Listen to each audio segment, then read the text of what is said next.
Las Vegas, 1963. The stage lights of the Sands Hotel gleamed like distant stars, and the voice of Dean Martin filled the showroom with smooth velvet tones. But on this particular night, something extraordinary was about to unfold. Something that would challenge everything the audience thought they knew about courage, dignity, and what it truly means to see another human being. The air was thick with cigarette smoke and expensive perfume, the kind of atmosphere that made the Copa room feel like the center of the universe. Among the sea of faces, mostly pale under the golden spotlight's glow, sat a man whose presence would soon rewrite the ending of this evening's performance. If you're enjoying this story, please hit that subscribe button and ring the notification bell. Stories like this deserve to be shared, and your support helps us bring more incredible, true moments to life. The evening had begun like any other Saturday night at the Sands. Dean Martin, one-third of the legendary Rat Pack, had waltzed onto the stage at precisely 9:15, martini glass in hand, that trademark half-smile playing across his features. The audience, wealthy tourists from New York, oil magnates from Texas, Hollywood producers with starlets on their arms, settled into their plush velvet seats, ready to be entertained. Dean crooned through "That's Amore" with effortless charm, his baritone washing over the crowd like warm honey. He joked between numbers, his timing impeccable, his delivery so casual it seemed like he was simply chatting with friends in his living room, rather than performing for 400 people who'd paid top dollar for the privilege. In the back corner of the room, at a table tucked near the service entrance, sat Ellsworth Tremaine. At 72 years old, Ellsworth carried himself with a dignity that seemed carved from granite. His face told stories. Deep lines around his eyes spoke of laughter and sorrow in equal measure, and his hands, resting on the white tablecloth, were those of a man who'd worked every day of his life since he was 9 years old. Ellsworth had saved for 3 years to afford this night. 3 years of setting aside coins from his job as a custodian at the Desert Inn, another casino just down the strip. While other men might have dreamed of new cars or comfortable retirements, Ellsworth had dreamed of this, sitting in the same room where Sammy Davis Jr., Frank Sinatra, and Dean Martin performed. Men who looked like success incarnate, who commanded respect from audiences of every color. He'd purchased the least expensive ticket available, hence the table near the kitchen doors, where the clatter of dishes occasionally punctuated the music. But Ellsworth didn't mind. He could see Dean Martin's face when the spotlight caught it just right. He could hear every note, every perfectly timed pause, every velvet inflection. The show progressed through Dean's repertoire. Volare brought couples to the small dance floor. "Ain't that a kick in the head?" had the audience laughing and clapping along. Dean's seemingly impromptu banter with the orchestra leader brought roars of approval. As the evening neared its conclusion, Dean launched into "Everybody Loves Somebody."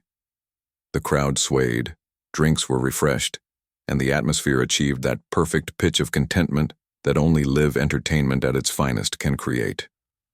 But Ellsworth's fingers tapped nervously against his water glass. His wife, Marietta, had passed away 6 months earlier, and before she'd gone, she'd made him promise something. "Ellsworth," she'd whispered from her hospital bed at Sunrise Hospital, her voice thin as paper. "When you finally go see Mr. Martin perform, you ask him something for me." "What's that, my love?"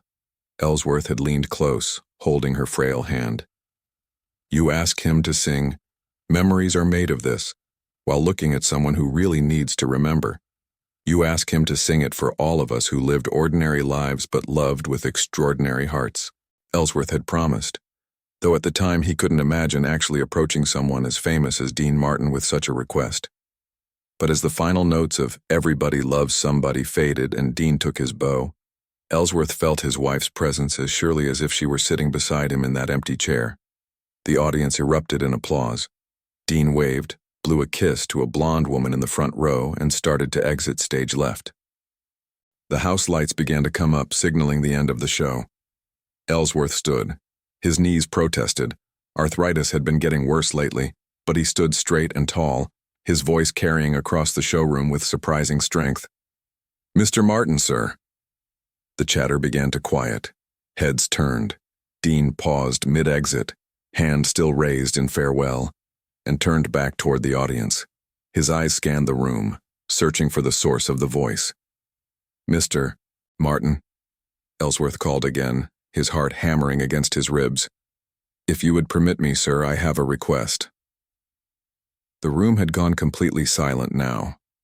A waiter froze mid-pour. A woman's laugh cut off abruptly. All eyes were on the elderly black man standing at the back table, and on Dean Martin, whose expression was unreadable behind the spotlight's glare. Security began moving toward Ellsworth's table. In 1963 Las Vegas, the informal rules were clear, even if they weren't written down. There were places where certain people could work, places they could walk, and places they could spend money. But there were also invisible lines that shouldn't be crossed. Dean Martin raised his hand, stopping the security guards mid-stride. "Hold on, fellas." He walked back to center stage, shielding his eyes against the lights to see better. "What's your name, friend?" "Ellsworth Tremaine, sir. I work over at the Desert Inn." Ellsworth's voice didn't waver, though his hands trembled slightly. "I've been saving to see you perform for 3 years now." A murmur rippled through the audience. Some faces showed discomfort, others curiosity. A few people began gathering their things, preparing to leave. 3 years is a long time, Ellsworth." Dean's voice was gentle, genuinely interested. "I'm honored. What's your request?" Ellsworth took a breath.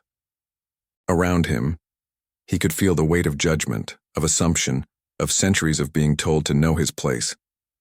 But he'd made a promise to Marietta. "My wife, Marietta, she passed 6 months ago come Tuesday. Before she went, she made me promise to ask you something."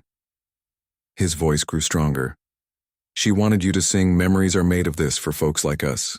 People who lived quiet lives, worked hard, loved hard, but never got much attention. She said memories are what make a life rich, not money or fame." The silence stretched. Dean Martin stood perfectly still on that stage, the ever-present martini glass lowered to his side. Several long seconds passed, long enough that Ellsworth began to wonder if he'd made a terrible mistake. Then Dean did something that no one in that room expected. He set down his glass on the piano, removed his tuxedo jacket, and loosened his bow tie. When he spoke again, his voice had lost all trace of the casual, joking Dean Martin persona. "Ellsworth, your Marietta was a wise woman. You mind if I ask you something?" "No, sir." "Where did you two meet?" Ellsworth smiled, the memory warming him like summer sunshine. "At the Moulin Rouge, right here in Las Vegas. It was 1955, the year it opened. First integrated casino in this city. She was a waitress there, and I thought she was the most beautiful thing I'd ever seen. We danced to Count Basie's orchestra that night." Dean nodded slowly. "The Moulin Rouge. I played there, you know, just once, but I remember. Best audience I ever had, and it closed too damn soon." He turned to his musical director. "Harry, you remember Memories Are Made of This?" "Every note, Dean." What happened next would be talked about in Las Vegas for years to come. Dean Martin didn't just sing the song. He walked down from the stage, microphone in hand, and made his way through the audience toward Ellsworth's table. Some people drew back as he passed. Others watched in stunned silence. When Dean reached Ellsworth, he extended his hand. Ellsworth shook it, his weathered hand disappearing into Dean's firm grip. "Ellsworth, would you do me the honor of standing with me while I sing this? Your Marietta deserves an audience, and so do you." Together, they walked to the front of the room. Dean guided Ellsworth to stand beside him, in the full glow of the spotlight. The orchestra began the gentle opening bars. Dean sang, but this wasn't the smooth, casual Dean Martin the audience knew. This was something raw and real. His voice carried the weight of every word, every phrase about sweet moments and blessings counting. He sang about a one-room honeymoon and a promenade that led to lasting love. And as he sang, Dean kept his eyes on Ellsworth, who stood with tears streaming down his face, remembering Marietta, remembering their modest apartment on the west side of town, remembering Sunday morning breakfasts and evening walks when the desert heat finally broke, remembering a lifetime of small, perfect moments that added up to everything. When the song ended, The room remained silent. Then, slowly, someone began to clap. Then another. Then another. The applause built like a wave, and suddenly the entire audience was on their feet. Not for Dean Martin, the star, but for Ellsworth Tremaine and the memory of his wife Marietta. For the recognition that love and loss and the courage to speak up transcend every artificial boundary we build between people. Dean embraced Ellsworth, whispering something in his ear that only the older man could hear. Ellsworth nodded, wiping his eyes with a handkerchief Dean had offered him. The standing ovation continued for nearly 5 minutes. Later that night, after the audience had departed and the lights were being dimmed, Dean found Ellsworth still sitting at his back corner table. The custodian was carefully folding his napkin, preparing to leave. "Ellsworth, wait a moment." Dean sat down across from him, no longer the performer but simply a man. "I want you to know something. I've sung that song 1,000 times in 1,000 places, but I've never understood what it meant until tonight. Thank you for that. And thank you for honoring Marietta's memory the way you did."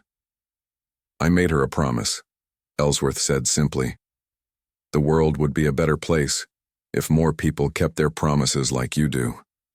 Dean reached into his pocket and pulled out something, a small card. "This is a lifetime pass to any show I perform in this town. You come whenever you want, and you sit wherever you want. And Ellsworth, you bring anyone you damn well please with you." Ellsworth held the card with trembling hands. "Mr. Martin, I don't know what to say." "Don't say anything. Just keep making memories worth remembering." They shook hands again, and this time it was the handshake of friends. Ellsworth Tremaine attended many more shows at the Sands in the years that followed, always treated with the respect and dignity that had eluded him in so many other places. He never sat in the back corner again, and sometimes when Dean Martin sang, "Memories are made of this," he'd look out into the audience, find Ellsworth's face and smile, remembering the night when one man's courage and another man's decency combined to create a moment that transcended the stage. Marietta would have been proud. This story reminds us that the smallest acts of courage and kindness can echo through time, changing not just individual lives, but the very fabric of how we see each other. If this touched your heart, please share it with someone who needs to hear it today. And don't forget to like and subscribe. These are the stories that matter, and together, we can make sure they're never forgotten.